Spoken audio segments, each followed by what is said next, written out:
આપણા સૌ કોઈના આરાધ્ય ઈષ્ટદેવ સર્વાવતારી ભગવાન સ્વામિનારાયણ મહાપ્રભુ એવं શ્રી સ્વામિનારાયણ મંદિર બોટાદ નૂતન મંદિરના પ્રેરક આ મહોત્સવ અંતર્ગત ભગવાન સ્વામિનારાયણે માનવ સમાજના કલ્યાણ માટે તપસ્વીનો વેશ ધારણ કરીને નીલકંઠ નામાભિધારણ કરીને જે ચરિત્ર કરી અને માનવ સમાજને પવિત્ર સંદેશો આપ્યો, એના દિવ્ય ચરિત્રની કથાના આપ સમગ્ર ભક્તજનોના આધ્યાત્મિક માર્ગના પોષક પ્રેરક એવા પરમ પૂજ્ય પ્રભુ પ્રેમી એવા જ્ઞાનજીવન સ્વામી, શાસ્ત્ર જગતના જો આપણે કહીએ તો આપણા સંપ્રદાયનું અને ભગવાન વ્યાસજીની કલમે લખાયેલું સાહિત્ય, એનું જો આપણે આભૂષણ કહેવું હોય તો કહી શકાય એવા પરમ પૂજ્ય શાસ્ત્રી સ્વામી જ્ઞાનદાસજી સ્વામી એવા હમણાં સદવિચારો આપણને આપી અને ઘણી બધી જ વાત પૂજ્ય સ્વામીના સિદ્ધાંતોની મૂળભૂત અને શ્રીજી મહારાજે જે પ્રવર્તાવેલા સંપ્રદાયની રીતને સાથે રાખીને ઘણા બધા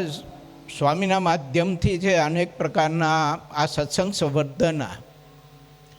અને માનવ સમાજના હૃદયમાં રહેલી ભક્તિને સુષુપ્તિ અવસ્થામાં રહેલી અને જાગૃત અવસ્થામાં લાવવા માટેના અનેકવિધ કાર્યો પૂજ્ય સ્વામીના માધ્યમથી થઈ રહ્યા છે. એ વિચારો આપણા હૃદય સુધી મૂક્યા એવા વડતાલ મંદિરના અને સમગ્ર ત્યાગી સમાજના એટલે મહાસભાના પ્રમુખ એવા શાસ્ત્રી સ્વામી શ્રી નવતમ પ્રકાશદાસજી સ્વામી, સ્વામી માટે જો આપણે વાત કરવી હોય તો એટલી જ આપણે કરી શકીએ કે પૂજ્ય દયાળુ સ્વામી, પૂજ્ય મુનિ બાપા, પૂજ્ય ભાવેલા સ્વામી વગેરે વગેરે સ્વામીનું સંત મંડળ, પછી ભગતજી હોય. આ બોટાદમાં ઘણા વર્ષોથી હરિભક્તોને સાચું સંત તત્વ અને સાચું ધર્મ તત્વ સમજાવવા માટે જેઓ અનેક પ્રકારનો પરિશ્રમ કરી રહ્યા છે અને જેને આપણે કહી શકાય કે પોતાનું સર્વસ્વ પૂજ્ય સ્વામીના ચરણમાં ધરી દઈને સારા એ પરિવારનું સર્વસ્વ સ્વામીના ચરણમાં ધરી દઈને હરિભક્તોને જે સત્સંગમાં પોષણનું કાર્ય પડદાની પાછળ રહીને કરી રહેલા એવા પરમ ભગવદીય શ્રી કરશન કાકા, આ બધા સંતો, પછી પુરાણી હોય, ભાવનગરના રમેશભાઈ હોય, આવા તો ઘણા બધા હરિભક્તો પૂજ્ય સ્વામીના ઘડતરથી, સ્વામીના આદેશથી, એમની સાધુતાથી, એમના હૃદયમાં રહેલી સત્સંગ પ્રત્યેની જે નિષ્ઠા ભાવના, એના ભાગરૂપે કેટલા આદર્શ બધા ભક્તોને, કેટલા આદર્શ સંતો આપણે દર્શન કરીએ તો એ આપણું હયું છે ને એ અનુભવે ને ટાઢક અંદર થાય. આવા સંતો તૈયાર કરીને, આવા હરિભક્તો તૈયાર કરીને સ્વામીએ આ સંપ્રદાયને આપ્યું છે ને આપી રહ્યા છે અને આપશે. તે ભગવાન સ્વામિનારાયણ વચનામૃત ગ્રંથમાં આપણને બતાવ્યું છે કે આવા સંત મળવા તે દુર્લભ છે અને મળ્યા હોય તો એને સમજવા દુર્લભ છે, અને જો સમજાય નહીં તો સ્વીકારાય નહીં, અને સ્વીકારાય નહીં તો સમર્પિત ન થવાય. ત્રણ બાબતો છે: યથાર્થ ઓળખાણ, યથાર્થ સ્વીકાર અને પછી યથાર્થ સમર્પણ. ભગવાન સ્વામિનારાયણે આત્યંતિક કલ્યાણ માટે આ ત્રણ બાબતો આપણે બતાવી છે. વડતાલનું 19મો વચનામૃત એમ કહે છે કે એવા સંત આ પૃથ્વી ઉપર વિચરતા હોય, એની જેને ઓળખાણ થાય અને એ ભગવાનનો ભક્ત થાય, એ ભગવાનનો ભક્ત થયો તેને ભગવાનના સ્વરૂપ સિવાય બીજા કોઈ મનોરથ ન કરવો એ મહારાજનો મત મહારાજે આપણને સૌ કોઈને બતાવ્યો છે. તે પૂજ્ય સ્વામી દ્વારા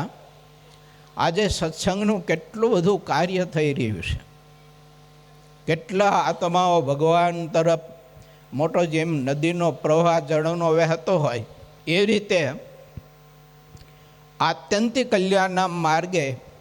કાંઈક બધા આત્માઓ એ નદીના નીરના પ્રવાહની જેમ ચાલી રહ્યો છે.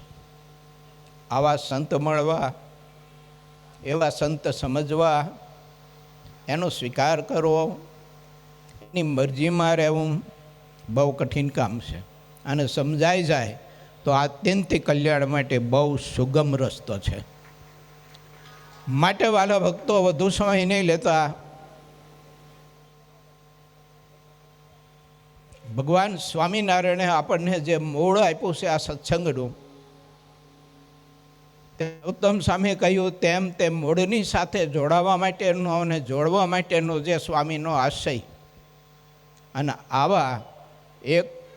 આધ્યાત્મિક માર્ગના સૂત્રધાર સંત જ્યારે આપણને સૌ કોઈને પ્રાપ્ત થયા છે, આ સત્સંગને પ્રાપ્ત થયા છે,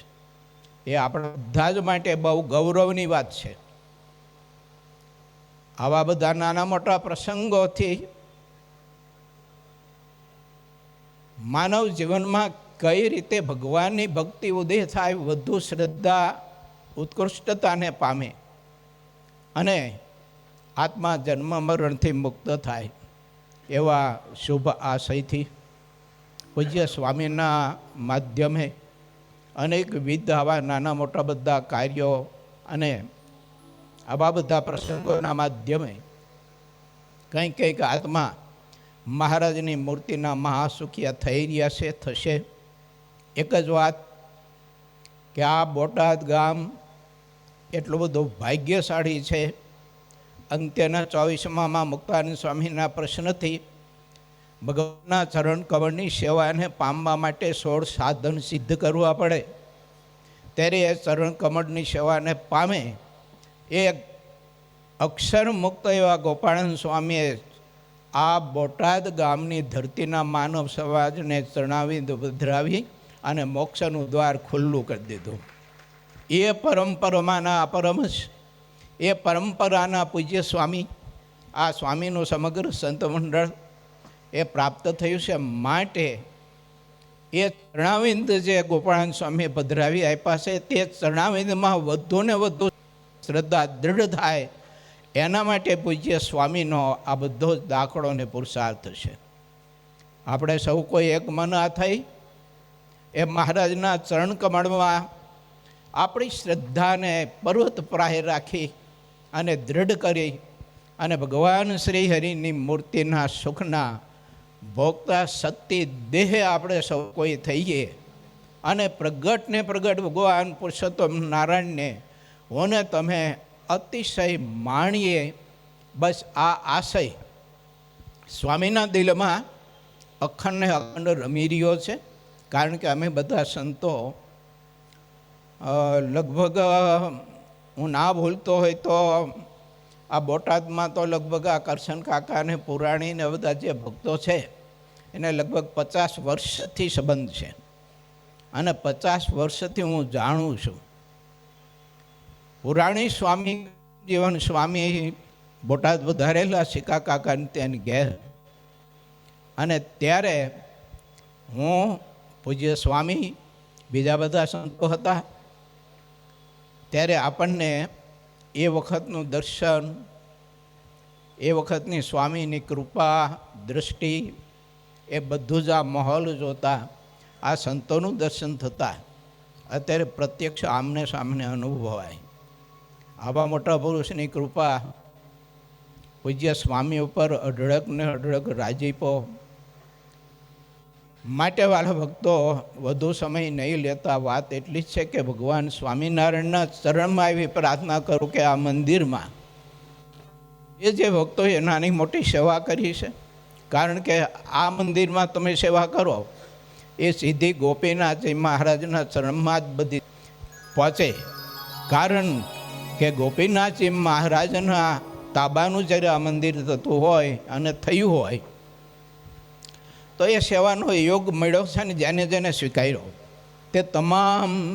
દાતાઓ, આ મહોત્સવના તમામ યજમાનશ્રીઓ એની સર્વાંગી મનોકામના જે મંદિરમાં ઘનશ્યામ મહારાજ બિરાજમાન થવાના છે તે ઘનશ્યામ મહારાજ, જૂના મંદિરમાં બિરાજતા હરિકૃષ્ણ મહારાજ, ગઢપુરમાં બિરાજતા ગોપીનાથજી મહારાજ હરિકૃષ્ણ મહારાજ, પૂજ્ય સ્વામીના ચરણમાં પરમ પૂજ્ય ધર્મ ધુરંધર આચાર્ય મહારાજ શ્રી રાકેશ પ્રસાદજી મહારાજના ચરણમાં એવી પ્રાર્થના કરું કે આ બધા ભક્તજનોને મહારાજ અધિક ને અધિક પોતાના સ્વરૂપનો અને પોતાની મૂર્તિનો આનંદ આપે. સર્વાંગી રીતે પરમાત્મા આપ સમગ્ર ભક્તજનોનું મંગળ વિસ્તારે. એ સાથે ભાવથી જય સ્વામિનારાયણ.